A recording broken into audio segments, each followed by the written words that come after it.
Boa noite, pessoal. Tudo bem? Pensa numa noite quente. Vocês têm noção o quanto Ribeirão Preto é uma cidade quente? Não, né? Mas hoje, coisa assim, esses dias estava até legal, sabe?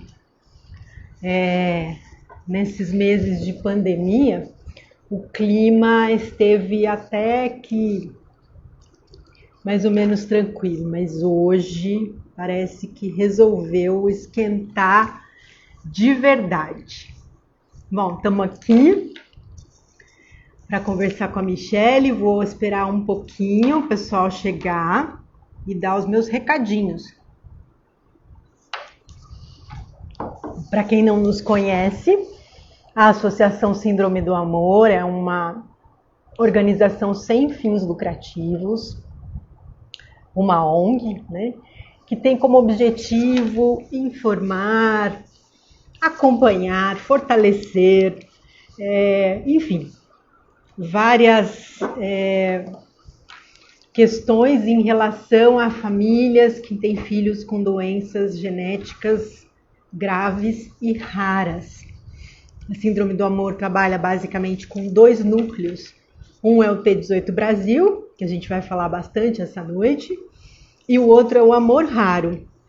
O T18 Brasil é um movimento já de famílias, são quase 70 famílias que trabalham no Brasil inteiro para a conscientização da síndrome de Edwards, que era a síndrome que o meu filho Thales teve, né? Eu sou a fundadora da Síndrome do Amor. O Thales teria 16 anos, né, se ele tivesse conosco. E o Amor Raro é um outro núcleo que nasceu por conta do Dr. Charles Marques Lourenço, que é um geneticista aqui de Ribeirão Preto, né, que trabalhou muitos anos no HC aqui de Ribeirão e que é um geneticista investigador. Então, no Núcleo Amor Raro, nós temos parcerias com hotéis, mas somente aqui em Ribeirão Preto, que recebem as nossas famílias, né, em grande parte em cortesia, né, ou com descontos muito legais, para aquelas famílias que precisam vir à nossa cidade para fazer exames e às vezes até tratamento em crianças que têm doenças bastante raras, né, e graves. Nossas famílias ficam de 1 a 5 dias em Ribeirão Preto. Nós recebemos. Agora, com a pandemia, né, tudo parou, a gente está voltando bem devagarinho agora, só nos casos bastante graves mesmo, porque Ribeirão Preto ainda tem um número muito considerável de casos de Covid-19. Bom, hoje então nós vamos falar com a Michelle Detoni. A Michelle Detoni é um dos presentes, né, que Deus, o Thales, as estrelinhas, eu não sei, acho que todos juntos, né, trouxeram para a Síndrome do Amor. E hoje, né, eu acho que um monte de gente já viu a Michelle atuando, mas não sabe muito bem da história dela, né, porque ela não tem uma criança com uma síndrome genética. Ela atua bastante no movimento T18 Brasil, mas ela não tem parentes com a síndrome de Edwards. Mas hoje ela vai contar pra gente, né? Por quê? Então aproveita, pessoal, que vocês estão aqui, tá vendo esse aviãozinho, ó? Aqui embaixo na sua tela, primeiro tem uma interrogaçãozinha. Nessa interrogação, você pode fazer perguntas, né? Que eu vejo aqui, olho e faço a pergunta para a Michelle. No aviãozinho que fica do lado, parece um aviãozinho de papel, você pode mandar essa live para pessoas que você acha que, sabe, estão precisando ouvir a história de alguém, né, que ressignificou a sua vida. Né? A história da Michelle é muito forte, muito transformadora. Não vou contar nada antes para não dar spoiler, mas se você conhece alguém que está precisando repensar na vida, sabe? Aquelas horas que a vida fala um não desse tamanho pra gente, a gente se perde. Então, chama essa pessoa pelo aviãozinho aqui, manda um direct para ela, né, para ela escutar aqui com a gente a história da Michelle, porque eu tenho certeza que a gente não vai ser o mesmo depois de ouvi-la, né? Então, clica no aviãozinho e manda para os seus amigos, né, que podem estar online, ou pelo menos para eles saberem para assistir depois, tá? Então, interrogaçãozinha, nós vamos fazer perguntas, se vocês quiserem fazer perguntas para ela. O aviãozinho para vocês convidarem seus amigos. Eu já vou chamar a Michelle aqui para não ficar tomando muito tempo dela, né? Michelle Detone. Lá, cadê a Michelle? Opa, chegou! Não, hoje eu é vi dia você de falando babá, assim, gente. tô esperando para ver quem que vai entrar para falar. Ah, não, eu vou fazer de conta que eu não sei de nada, né? Porque esse é o jogo. Então, até porque não é tudo que eu sei mesmo, assim, acho que eu conheço você melhor do que muitas pessoas que estão aqui, mas hoje também vou perguntar coisas que eu não conheço, né? Então, para começar, ó, já estou vendo aqui a Cris, a Rita, já tem uma galera aqui que vão fazer perguntas para te deixar de saia justa, elas já me contaram. Fazer perguntas assim, daquelas que não dá para responder em público. Nada, brincadeira. Mas Eu enfim, finjo ó. que caiu a conexão.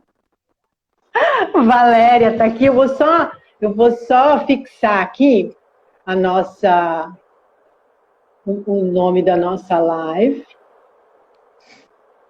Ressignificando. E aí a gente começa, tá? Vamos lá. Deixa eu fixar ela aqui. E aí, tá disposta a contar absolutamente tudo? Vamos lá, vamos conversar. Bom, vamos começar assim. Você vai se apresentar, dizer quem você é, e depois você vai contar, né, como é que foi a Michelle menina, a Michelle que cresceu e acabou chegando, se apaixonando pela biologia e se tornando uma doutora em biologia. E o que tudo aconteceu depois disso? Pode ser? Claro. E a Michelle menina foi muito moleca. Muito arteira.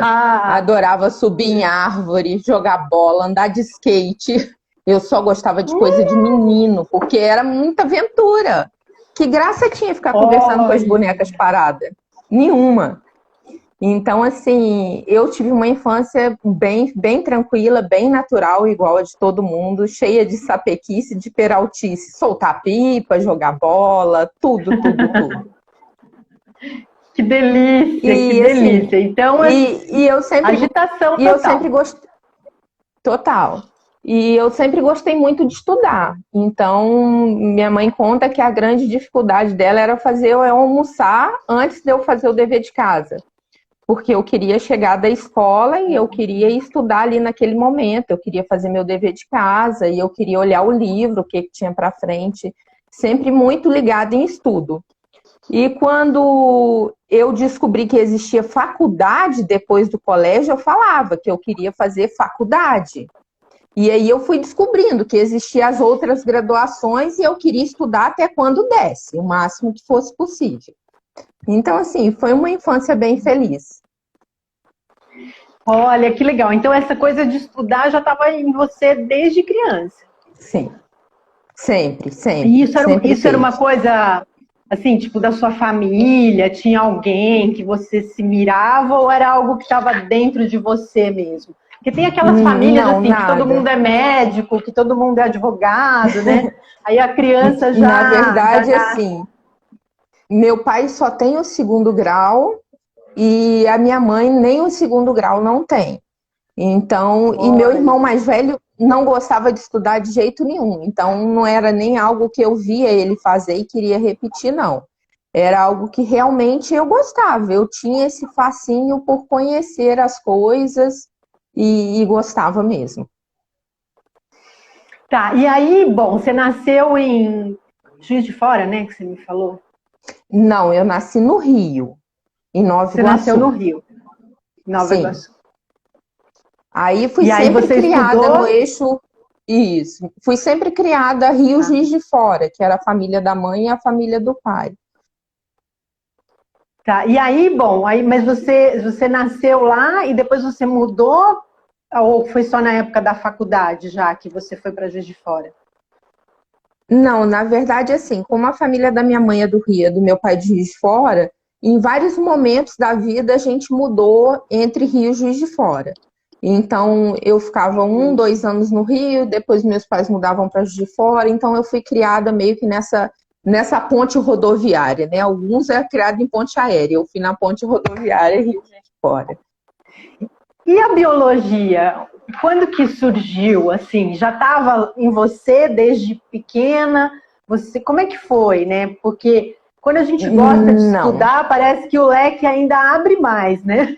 Quer dizer, tem muita coisa que pode ser justamente. feita, né? Eu estava passando por um momento um pouco turbulento na minha vida. Essa coisa da mãe ter um padrasto e a filha de repente não se dá bem com o padrasto, então eu queria ir morar em Juiz de Fora com o meu pai.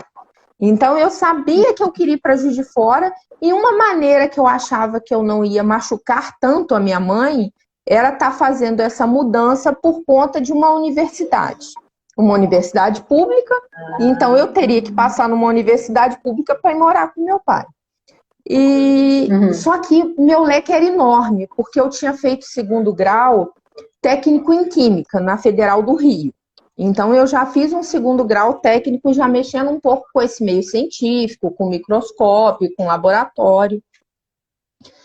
Só que os professores falavam que quem fazia um técnico em Química não era muito aconselhado fazer no nível superior Química, porque muita coisa ia ser repetido, ia ser mesmice. Eu pensei, ou eu faço biologia, ou eu faço matemática, ou física, ou farmácia. Coloquei os 4 numa Só folha coisa de papel, fácil, tirei só coisa unidunité. facinha, assim. Só coisa Pois é, e básica, tirei gente. unidunité. Então, pelo bordado de Deus, unidunité caiu biologia. Fui lá, fiz a minha inscrição e passei para a Federal. E era um dos mais concorridos das minhas opções. Então, assim, foi realmente um bordado de Deus que me colocou ali no caminho da biologia e da área da saúde. E logo que eu comecei a faculdade, eu sempre tive muito certo em mente que eu queria fazer algo que voltasse, que retornasse para o outro. Então, eu não queria fazer, por exemplo, eu trabalhei um pequeno tempo em ecologia. E eu vi que não era aquilo ali, que eu queria algo que realmente me voltasse para a sociedade. É como se a sociedade estivesse investindo em mim, de estar fazendo aquela faculdade pública. E eu queria, de alguma forma, retornar esse conhecimento. E aí fui rumando pela biologia, peguei uma experiência na área de genética, porque a genética, para mim, era uma ferramenta para eu realizar a clonagem de algumas moléculazinhas que eu ia utilizar para testar em vacina. Então, eu tenho um certo conhecimento da área da saúde devido à minha experiência em laboratório.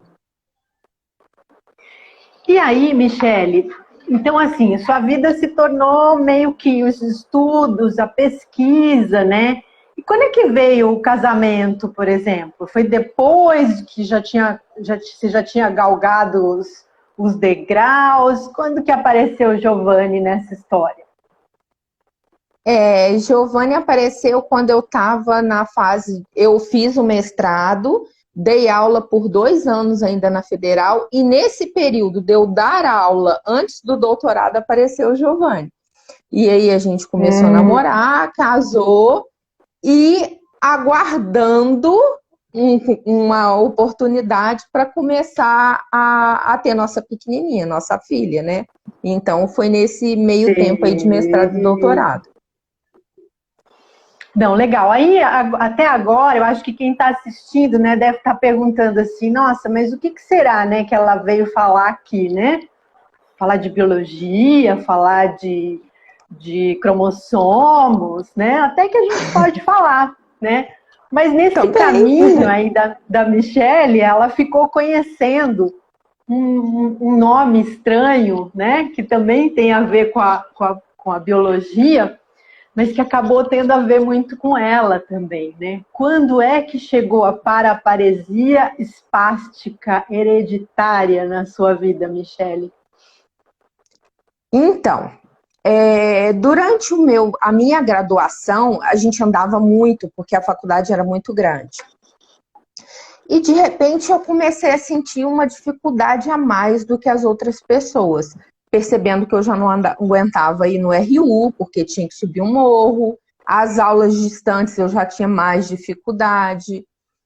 E até que um dia, saindo do laboratório tarde da noite, eu fui correr para pegar o ônibus, aquela coisa do ônibus estar no ponto e você correr para não perder o ônibus. E nessa corrida, eu parecia que estava em cima de duas pernas de pau.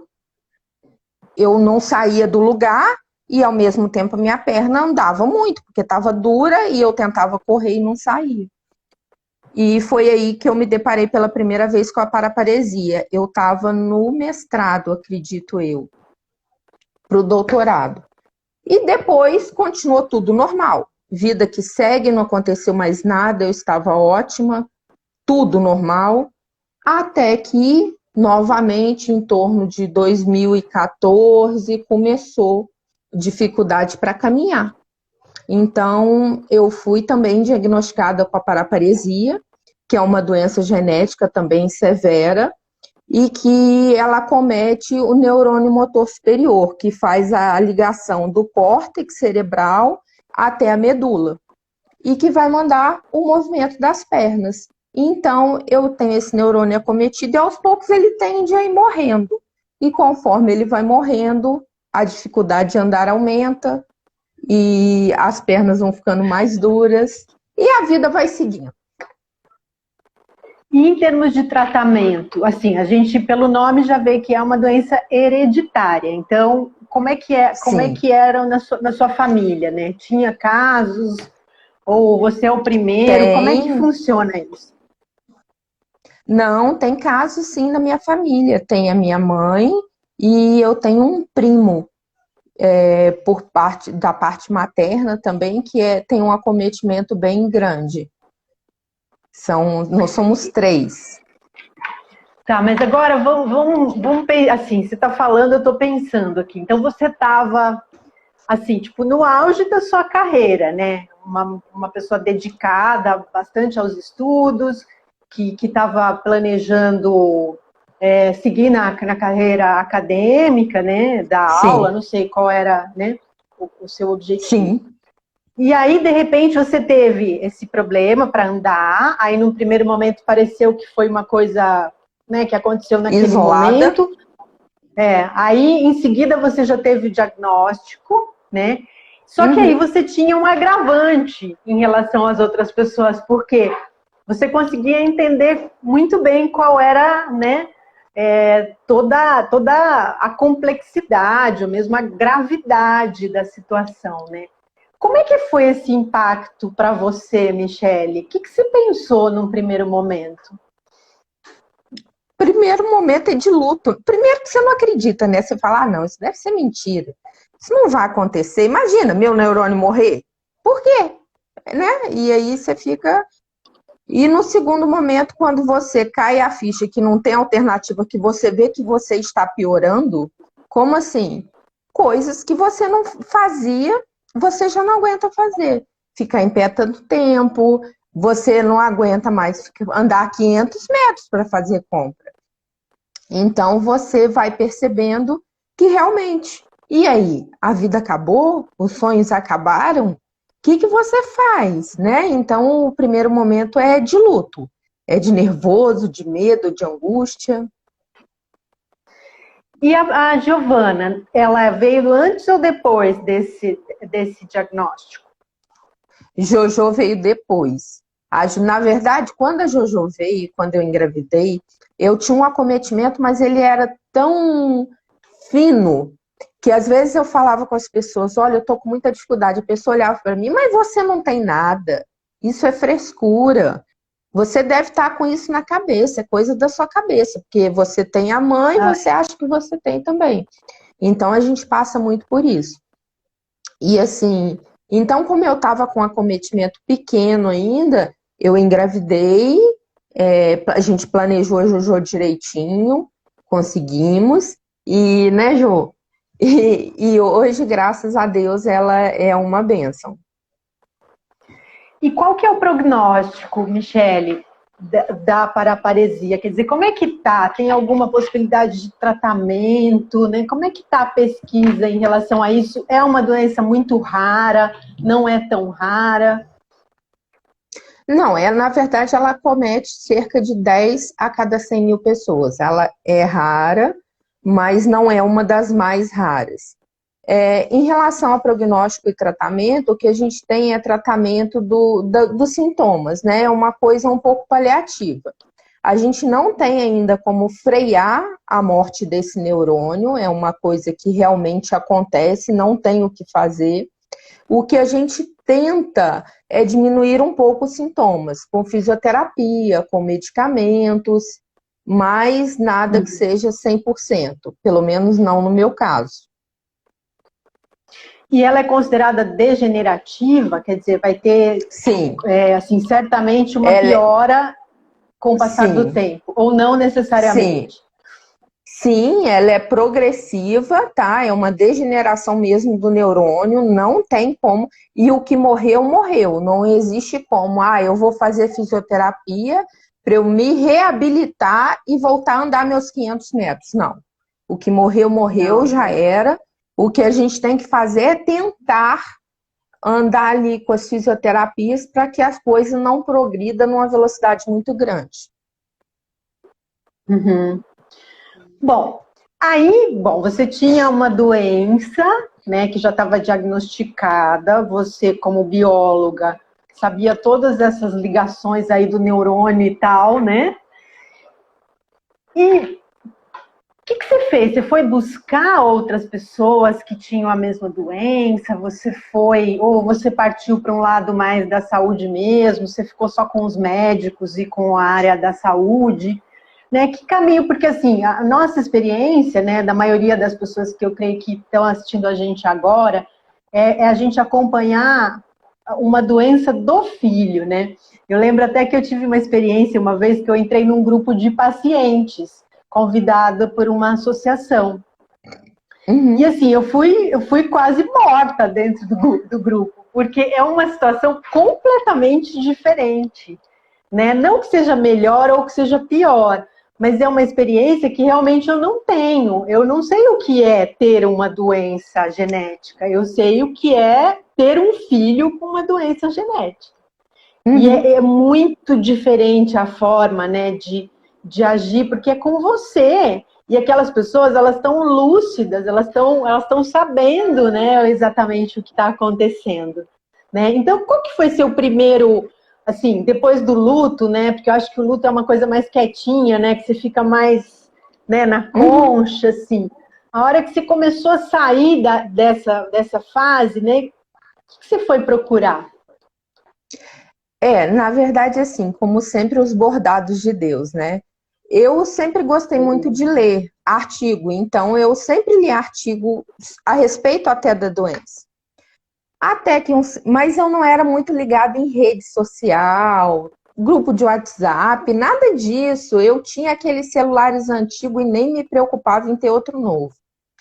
Até que por um bordado de Deus e uma necessidade, porque minha mãe mudou para o Rio, então eu acabei precisando de um celular para ter contato lá por WhatsApp.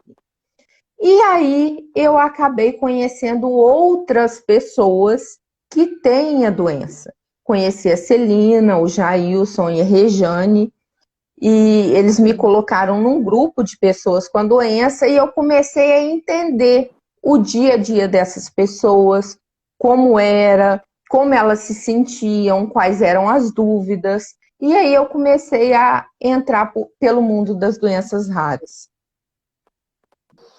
E, Michele, só voltando um pouquinho, como é feito o diagnóstico? Tem um exame específico? É pelos sintomas? Tem como você diagnosticar isso antes de aparecerem os sintomas? Como funciona? Na verdade, tem. Os testes genéticos, eles são um pouco mais caros que os cariótipos, né? Esses testes que a gente fala é o exome e o painel genético. E a gente consegue até diagnosticar antes que os sintomas apareçam. Mas, no meu caso, eu vou optar por não fazer o da Giovana, porque é o bordado de Deus. Pode ser que ela, inclusive, carregue o gene, porque eu sei que uma tia minha tem um gene e não manifeste nada. Então, não é porque a pessoa tem o gene, ela vai desenvolver a doença. Tem casos que a pessoa tem que ela não desenvolve. Então, tá na mão do Pai do Céu. Ele sabe o aprendizado que ela vai precisar, o que ela precisa passar ou não. Então, tá na mão dele. Eu acho que quando a gente passa por essas situações, né, Michele, que estão completamente fora daquilo que a gente imaginava na vida, a gente começa a ter essa visão, né, de que algumas coisas vão acontecer ou não vão acontecer, né? Independente de toda a investigação que a gente fizer, do quanto a gente for atrás, né? Olha lá, linda, olha, linda. Eu vejo ela, eu lembro dos óculos do coração. E então, talvez, né, eu acho que me colocando no seu lugar, talvez fizesse a mesma coisa, né? Porque algumas coisas a gente vai ter que viver, sabendo antes, sabendo depois, sabendo durante, né? A gente vai viver e vai, de alguma forma, encontrar aquela força, né, que a gente vive falando, que mora dentro de todos nós, e que às vezes a gente só vai acessar no momento bastante crítico mesmo da vida, né? Bom, aí através da Rejane, que é a que eu conheço mais, como é que surgiu a ASP Brasil? Ela já existia, né? Você fez parte da fundação dessa associação. Como é que foi isso? Isso, então foi através do conhecimento de outras pessoas que tinham a doença. O Jailson, a Rejane e a Celina já estavam na coordenação desse movimento de fundação, né? E eu me somei a eles, ajudando no que eu poderia contribuir, um pouquinho mais na parte científica e tecnológica, né? E fui somando e participei, sim, da fundação da ASP Brasil, que é uma associação que apoia, né, as famílias. Porque em doença rara, a falta de informação é muito grande. Então, informação é a qualidade de vida, né? A pessoa ir sabendo e se orientando de como lidar com a doença, de como trabalhar com ela.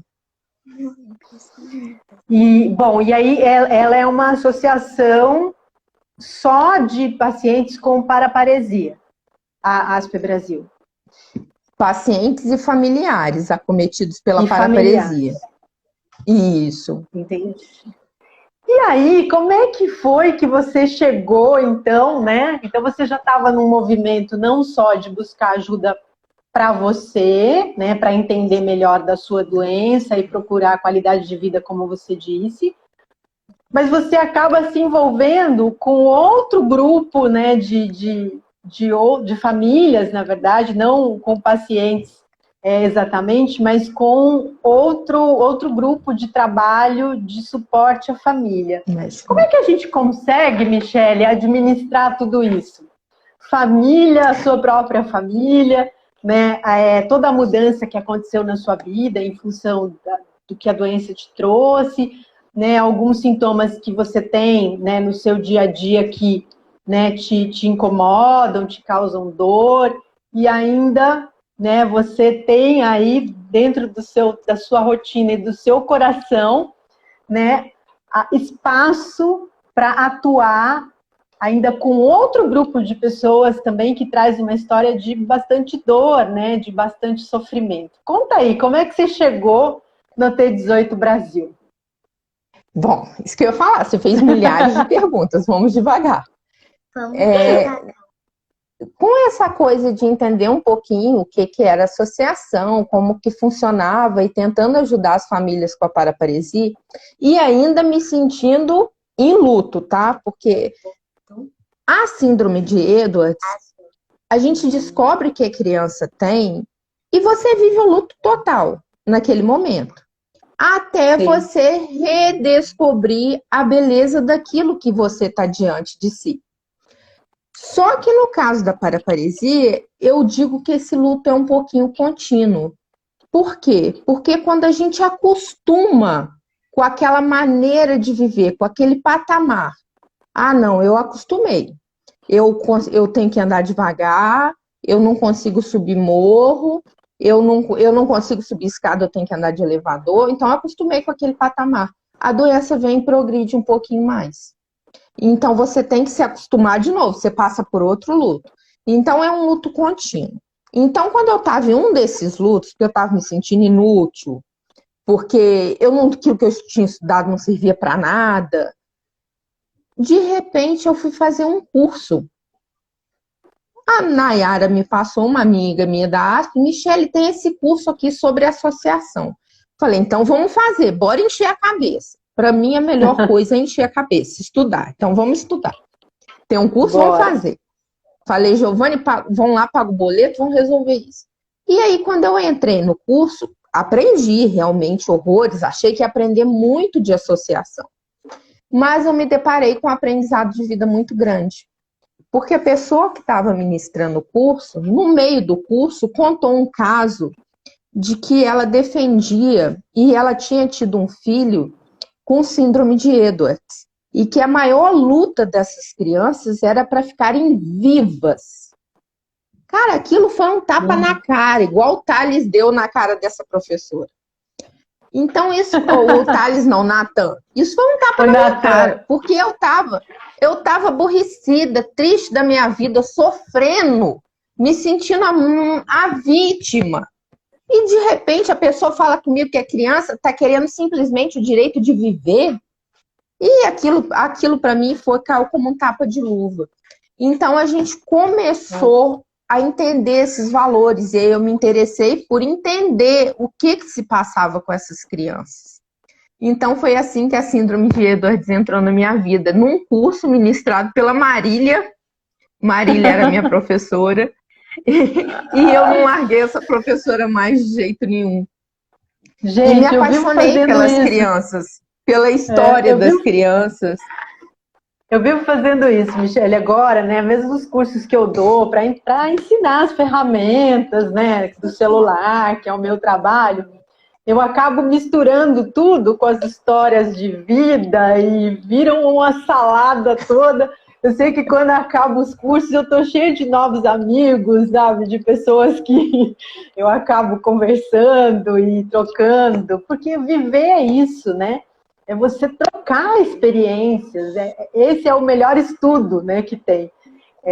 Da experiência mesmo. Então, eu dei esse curso de ONGs, né, porque eu tinha completado 10 anos de síndrome do amor, e eu cheguei à conclusão de que eu tinha que compartilhar com as pessoas o que eu aprendi, porque eu comecei do zero. Então, tinha muitas ferramentas da internet envolvidas, né, tinha cadastro, tinha várias coisas que eu achava que eu tinha que passar, coisas práticas, né, inclusive. Como é que se constituía, onde que tinha que ir, não é? Era esse o conteúdo do curso. Só que no meio das aulas, a gente viajava legal, né? E nessa viagem, gente, a gente ganha essa Michele, gente. Vê se pode o negócio desse. Aí me apaixonei, não teve jeito. É lindo. E aí comecei a reviver, né? Porque no bordado de Deus sempre as coisas vão se montando e se moldando e criando um novo significado na nossa vida. E aí eu fui relembrar que eu tive uma irmãzinha que faleceu quando eu tinha 6 anos e a minha irmã tinha Down. Então isso tudo vai remontando e revivendo a nossa história, né? E me encontrei, porque é uma grande família, assim como a ASP Brasil, onde eu tenho pessoas queridíssimas, também o movimento T18 se tornou algo assim essencial na minha vida. Eu costumo, assim, constatar, na verdade não é nem acreditar, mas já é uma constatação, porque já são muitos anos observando famílias. Então, às vezes a gente ganha, né, esses presentes difíceis de reconhecer como presentes, né? Mas eu estava dizendo até para a doutora Silvana, que está aqui assistindo a gente, que ao mesmo tempo que você tem que passar, né? Ou no seu caso, você tem uma doença, ou a gente que tem filhos que tem um problema grave de saúde, mas aí Deus é tão maravilhoso que Ele vai te trazendo outras coisas, pessoas principalmente. Eu digo que eu sou uma pessoa, Michele, que a gente está nesse mundo, né, de valores invertidos, tudo danado, tudo que eu aprendi está tudo de cabeça para baixo. Mas eu não me sinto em perigo, porque eu estou rodeada das melhores pessoas que existem nesse mundo. E isso eu agradeço a uma situação muito difícil da minha vida, né? Por isso que eu digo que a linha de chegada da gente nesse aprendizado é a gratidão. Quando você começa a ser grato, aí você sabe, aí eu acho que Deus fala, opa, né? Isso. Deus fala agora, né? Esse meu filho aqui assim, entendeu o que eu estava querendo dizer. E assim, eu acredito que a minha ficha está em processo de cair. Eu creio que vai cair cada vez mais, entendeu? E uma coisa que eu sempre tive medo e pavor, embora eu amasse o meio científico, amo, gosto demais, é a briga de ego e de vaidade que tem no meio científico. Nas universidades, ela é muito grande. Então, ao mesmo tempo que eu amava dar aula, eu amava estar ali, escrever artigo e ir para a bancada, ao mesmo tempo eu tinha muito medo daquilo. Então, o Papai do Céu é sábio, e pelo bordado dele eu vejo que hoje eu consegui ressignificar, eu consegui tornar útil todo esse conhecimento e realmente, de fato, devolver isso para a sociedade, ajudando o outro e de uma maneira que a gente só passa rodeado de coisas boas, né? Então a gente passa a não ter tanto ego, tanta vaidade, aquelas coisas que eu queria realmente ficar longe. Eu lembro da gente ter conversado um dia, né? Você ter contado isso e eu ter te falado da minha mesma preocupação com a propaganda, né? Que era onde eu atuava antes, né? Que é uma profissão onde a vaidade, né? A sensação, a necessidade de ser melhor, de aparecer, é muito violenta, assim, né? E foi uma coisa que eu tive que deixar de fazer porque eu não dei mais conta depois, né?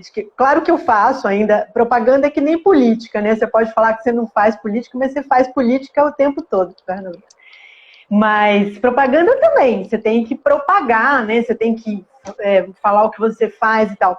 Mas aquela propaganda que eu fazia, né? Que eu pegava a minha criatividade para transformar numa campanha que fazia as pessoas comprarem aquilo que elas não precisavam, se endividarem muito, né? Por causa disso, e às vezes acabarem com a vida por causa de um consumo que não foi planejado.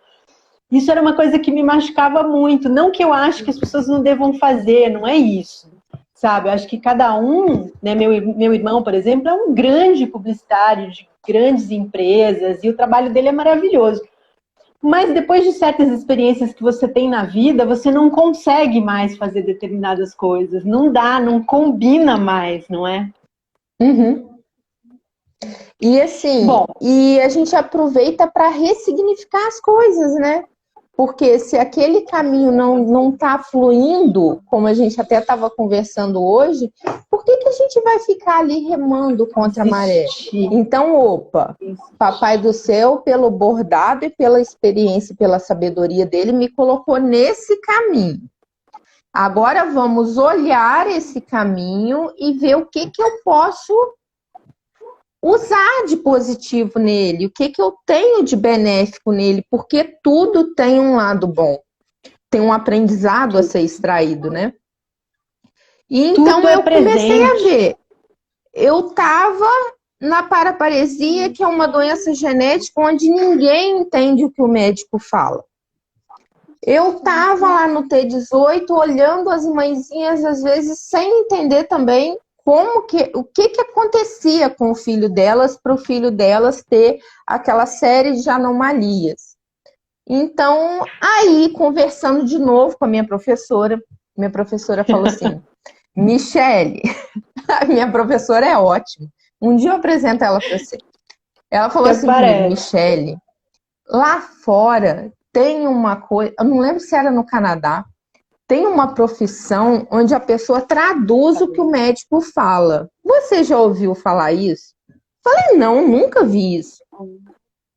Aí, mas plantou aquela sementinha, ficou aquela pulguinha aqui brotando na minha cabeça. Um certo dia, a gente colocou essa história no papel. E eu acabei idealizando o projeto Ciência Rara. O que é o Ciência maravilhoso. Rara? É justamente para dar acessibilidade a esse conhecimento científico, que às vezes está tão longe das pessoas, das famílias, né? Porque uma família que tem uma doença rara, gente, a gente não vive naquela linguagem. E é como se pegasse a gente e colocasse num país de uma outra língua. Porque invade a nossa vida um número de termos técnicos que o médico fala, que os profissionais da saúde falam, que a gente não entende. Então eu comecei a perceber isso. Sim. E aí eu consegui ressignificar, eu consegui achar um novo caminho para esse amor todo que eu sentia pela ciência e colocar a serviço das pessoas. Então eu acredito que o Ciência Rara ele veio para ajudar a sedimentar isso tudo e como uma terapia, gente, tá? Segue o Ciência Rara, gente. Assim, as informações são muito importantes. Lá você vai achar coisas sobre a síndrome de Edwards. As outras mães que estão aqui assistindo a gente, que têm outros diagnósticos, também podem entrar em contato com a Michele, né, e sugerir a ela que coloque no Ciência Rara, né, algo sobre essa doença rara. Né? Então, fala aí, Michele, quais são os arrobas, os endereços que as pessoas podem seguir o Ciência Rara? @Ciência Rara, tanto no Face quanto no Insta. E assim, gente, o Ciência Rara é para vocês, ele não é da Michele. Então, Michele, eu quero saber isso. Então, por favor, coloque lá. Se eu não souber, eu vou falar, gente, não sei, não faço uma mínima ideia. Ou, na pior das hipóteses, eu vou falar, vamos procurar, vou te ajudar, vamos procurar junto. Então, eu acredito que seja e é uma maneira de ajudar as pessoas e terapêutica para mim. Me ajuda, me fala aqui que eu preciso estudar. Pode pôr lá que a gente vai atrás. Gente, o mais incrível era assim, porque toda a linha da Síndrome do Amor era de simplificar as coisas, né? Simplificar. A gente tem muito essa preocupação, né? E aí chega a Michele com toda uma bagagem científica, porque é diferente você simplificar quando você não sabe, né? Você não sabe muito da complexidade, aí você vai, porque você já não sabe mesmo, já fica simples. Mas ela conseguiu, com toda a bagagem, né? Toda a complexidade que ela conhece, uma linguagem que a gente consegue entender. Isso é muito importante, pessoal, muito importante. Então, por exemplo, vocês querem saber de um exame, vocês querem saber de, sei lá, um sintoma, deixa um recado para a Michele, porque ela gosta, ela não só gosta, como ela tem tudo o que é necessário ter para dar informação de qualidade para você. Né? Primeiro, a formação dela, porque ela é doutora em biologia. Segundo, a própria história dela, né? A história de vida dela. Ela sabe o que é ter essa situação dentro da vida. Depois, essa facilidade, né, que ela tem de fazer essa tradução. Dr. Charles que me contou isso, que tinha essa profissão no Canadá, e aí depois eu apertei ele e falei, doutor, me fala o nome e tal. Ele falou, eu não lembro. É a pessoa que pega o que o médico fala e traduz para a família, mas eu não sei se tem um nome, eu sei que tem essa pessoa no meio do processo. Mas tudo bem, a gente criou, agora chama Ciência Rara isso, gente. Então sigam, indiquem para as pessoas que vocês conhecem, né? Porque, olha, é muito transformador você entender o que está acontecendo. que às vezes é o que eu falo às vezes para as minhas netas, né? A Sofia ia fazer ressonância magnética, ela estava morrendo de medo, porque ela nunca tinha feito, né? Machucou o joelho e tal. E ela estava muito nervosa. Eu falei, ó, antes da gente conhecer, sempre parece maior, né? E quando ela voltou, ela falou, olha, você tinha razão, eu achei que era bem pior do que eu estava imaginando, né? Uhum. Então, eu acho que essa tradução, ela é serenidade, né? Ela é um monte de coisas. E acho que você faz isso da maneira mais linda que eu já conheci. Eu sou sua fã, não posso nem falar, porque eu sou suspeitíssima. Conta um pouquinho dos temas que você já abordou no Ciência Rara. Sim, que você lembra, que eu sei que são muitos, mas... Assim, anomalia cromossômica. Na verdade, o mais básico, né? O que é o cromossomo? Porque todo mundo fala, cromossomo, o que é? Então, o cromossomo, na verdade, ele é o DNA enroladinho. O nosso material genético, que é gigante dentro da célula, ele não caberia. Então, ele fica todo enroladinho, como um carretel de linha, né? Então, é o carretel de linha da nossa célula. Ele pega o DNA ali e enrola no cromossomo. Então, já abordei esses assuntos. Como que os cromossomos eles podem mudar a quantidade de uma pessoa para outra, no caso das anomalias cromossômicas, da trissomia. Fiz um artigo específico da trissomia, né, para o nosso dia de conscientização. Ixi, muito assunto. Tem alguns lá do Covid, tem agora, por último, eu escrevi da fibrose cística, que a gente está no mês de conscientização da fibrose cística. Né? E os assuntos são os mais diversos possíveis, um pouquinho de imunologia, importante, não domino tudo, mas eu tenho um pouquinho de bagagem científica, então eu consigo pegar um tema e estudar e olhar para, depois de entender um pouquinho melhor, conseguir traduzir ele, né? Sempre na área da ciência. Agora, uma pergunta, assim, que é uma curiosidade, que eu acho que eu nunca te perguntei. Você é uma cientista, né? Você é da ciência, você é da saúde e tal. E a gente sabe que a ciência, ela, né, pelo menos é o que a gente é o que é vendido pra gente. Ela é como a matemática, né? É uma coisa mais exata. Então, como é que a Michele, né, antes de tudo isso, a Michele lá que estava estudando o doutorado e tal, via essa grande questão que a gente tem na vida, né, na nossa vida ali no T18 Brasil, que é a incompatibilidade com a vida. E como é que você vê agora, depois de conhecer essas realidades? Isso mudou ou não? Na verdade, na nossa genética de graduação, e eu creio que a maioria dos cursos da área da saúde é dessa maneira, eles não esmiuçam. Tem um tempo muito curto para eles darem a matéria, então eles falam assim, trissomias, a principal é a síndrome de Down, que vocês já conhecem, dão algumas características e falam as demais são incompatíveis com a vida. Eles nem entram em detalhe da trissomia do que 18, a vai do morrer 13, mesmo, que é a vai síndrome falar de para quê, 14. né? Pois é, então assim, é muito pouco, é quase uma pincelada. Eu acredito que os alunos de medicina devem ter algo um pouquinho a mais, ou não, como em alguns casos, a gente já conversando com profissionais da área médica, a gente observou que as informações são um pouquinho desencontradas. Hoje, eu, Michele, vejo que a situação ocorre da seguinte forma.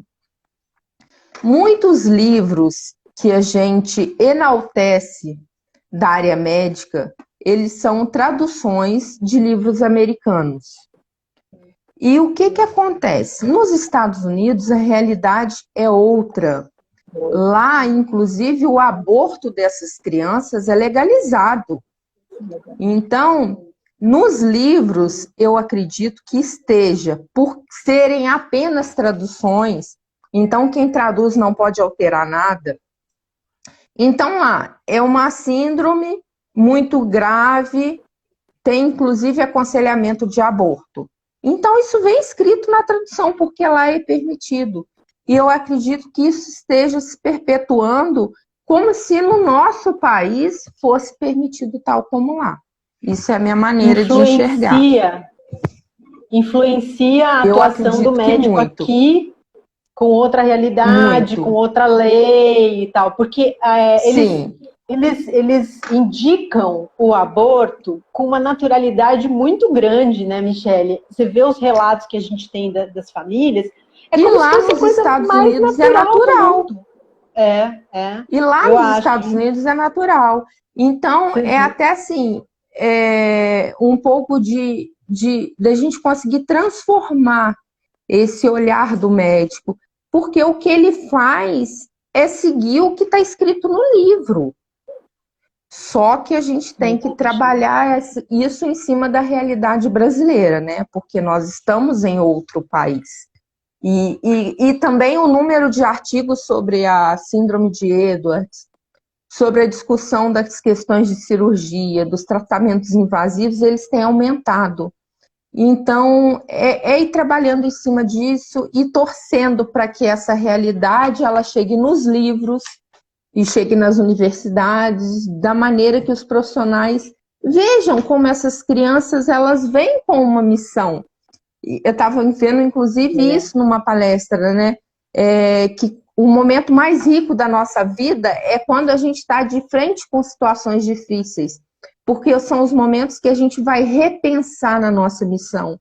Então, essas crianças, elas vêm com um porquê, com uma história de vida. Então, a gente precisa valorizar isso. Não é simplesmente um aborto. Aí a mãe vai lá e faz um aborto. Aí o bordado de Deus vem, traz um filho normal, que ela não vai abortar, e num acidente, de repente, a criança fica tetraplégica. Será por quê? Então, o aprendizado ele vai ser passado de uma maneira ou de outra. Essa constatação de que a vida tem uma vontade própria, né? E a gente que vai se adaptando a ela, eu acho que é tão libertadora, né? Porque a gente acha não, que as coisas têm que acontecer conforme os nossos planos, né? Quando a gente percebe que não é assim, né? Que o legal, né? O ganho é justamente essa flexibilidade, né? De se adaptar àquilo que a vida vai colocar pra gente. É fácil? Sim. Não, não é fácil. Mas o que é bom que é fácil, né? Tudo que é bom é difícil mesmo, né? O que vai, de fato, ter algum sentido na vida da gente, né? É isso mesmo. Porque nem sempre o Thiago entrou aqui. Bordado vai ser lindo. É verdade. O Thiago entrou aqui, deixou um beijo. Estou vendo meu irmão aqui, o Carlos Castelo, que eu falei agora, que é um baita de um publicitário, assim, que eu babo. E ela disse que eu sou professora dela, mas quando eu falava assim, não, porque os médicos falam isso porque os artigos estão desatualizados. Ela, não, senhora, não estão desatualizados. Tem muito artigo que não é mais da década de 1960. Então, gente, é bom ter uma doutora em biologia do lado. Porque não, você e assim, tem que... falando dos bordados de Deus, eu acredito que até a gente chegar na gratidão, a gente tem um caminhozinho.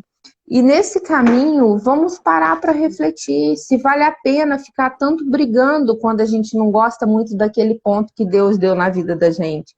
Porque ficar brigando contra a corrente não vai resolver. Minha tia fala isso muito claro. Michele, é um fato. Você não tem como mudar o fato. Então, vamos aprender a olhar esse fato da maneira que te traga amor, que te traga paz, que te traga equilíbrio. Então, seja a mãezinha aí que vai tá passando por uma gestação ou com um momento difícil, com o nosso pequenininho internado, vamos ter fé e pensar que tudo tem uma razão. E Pai do Céu está olhando e conduzindo tudo. E a energia, né, Michele, que a gente gasta brigando com algo que a gente não tem como mudar, ela poderia ser canalizada para muitas outras coisas que, de fato, são construtivas para a nossa vida, né? Eu acho que esse é um treino muito importante na vida e constante. É um treino para a vida inteira, né? O que eu vou fazer com isso que está acontecendo? Eu posso mudar? Não, eu não posso mudar. Tá, mas eu posso transformar isso em algo construtivo, ao invés de deixar essa situação destruir a minha vida, porque na verdade não é só a minha vida, né? Tem tanta gente envolvida, né? Tem os filhos, tem os amigos, tem a família, tem os colegas, todo mundo está ligado de alguma forma. Sim. Então a gente tem uma responsabilidade, né, em construir, eu acho. Bom, mas faltam uns 5 minutinhos só. Dá a sua mensagem final. Queria te agradecer muito. Eu acho que muita gente queria conhecer mais sobre você, porque vê muito do seu trabalho. Né? A Michele hoje é um braço direito, esquerdo, ela é vários braços na Síndrome do Amor, assim como é na Ásia Brasil também. E eu assim, estou muito feliz, né, e me sentindo muito bem de, enfim, apresentar essa mulher para vocês. Então, dá o seu recadinho final. E vamos fazer outros encontros para você também dividir um pouco da sua experiência científica com a gente. Tá bom? Muito obrigada, querida. Nossa, eu que agradeço muito, né, essa oportunidade de estar junto com as mãezinhas e as mãezinhas da forma que elas me abraçaram. Agradeço muito a família também, a Asper Brasil, que o pessoal lá é 1000.